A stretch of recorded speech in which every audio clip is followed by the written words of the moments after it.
Bonjour à tous. Le magazine Fortune la classe depuis 9 ans maintenant parmi les 50 femmes d'affaires les plus influentes au monde.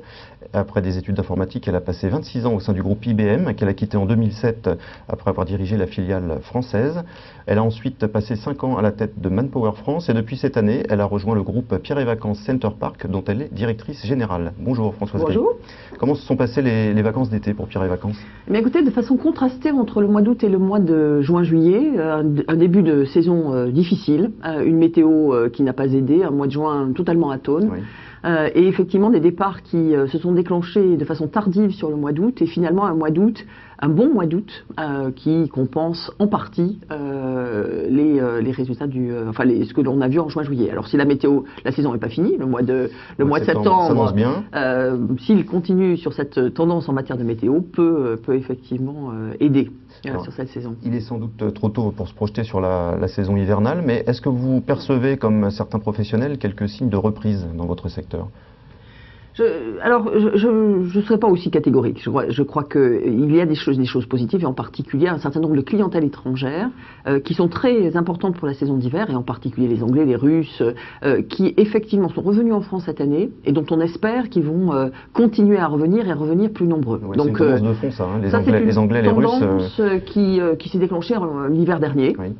Et donc effectivement, premier signe que cela continue, mais on est très très tôt par rapport à la saison d'hiver. Oui. Hein. Également aussi une contribution sur l'été. Je reviens sur votre arrivée à la tête de Pierre et Vacances, une arrivée qui a surpris pas mal de monde compte tenu de votre parcours.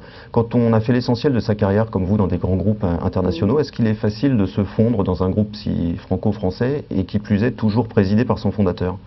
Je ne suis pas sûre que ce soit facile, mais en tous les cas, c'est un challenge intéressant. Hein, et c'est pour ça que je l'ai fait. C'est parce que je souhaitais me confronter à un univers totalement différent. C'est vrai que j'ai toujours vécu dans des groupes internationaux, américains, avec évidemment des organisations un peu différentes entre Manpower, qui est très régional, local, par rapport à un IBM, qui est une entreprise très globale.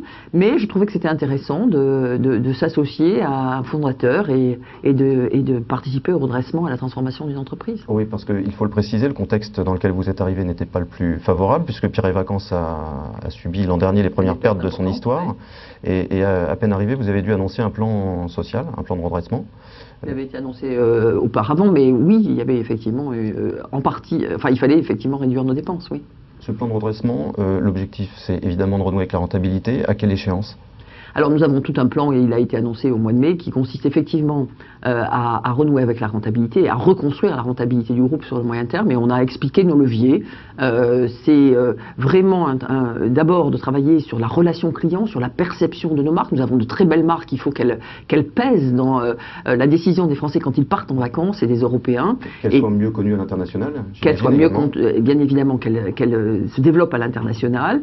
Et puis il faut que nous arrivions à gérer nos coûts, à améliorer notre service et à finalement valoriser beaucoup plus les expériences vacances et la gamme d'expériences vacances que nous pouvons offrir. Je reviendrai tout à l'heure sur la relation client que vous venez de mentionner. Au-delà de la dimension conjoncturelle des difficultés actuelles de Pierre et Vacances, est-ce qu'il y a une réflexion plus générale à engager sur le modèle lui-même?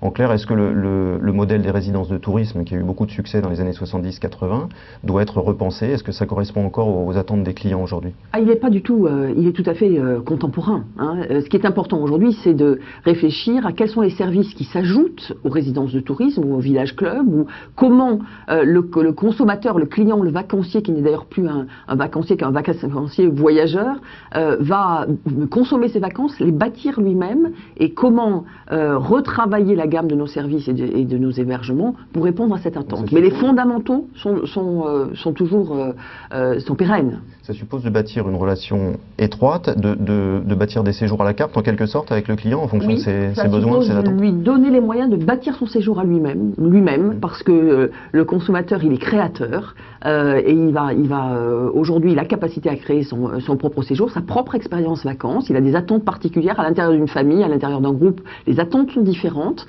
et il faut être capable de personnaliser cette relation client pour lui permettre de le faire. Donc c'est un enjeu important dans la relation client. Ça passe aussi par des programmes de fidélisation, par exemple?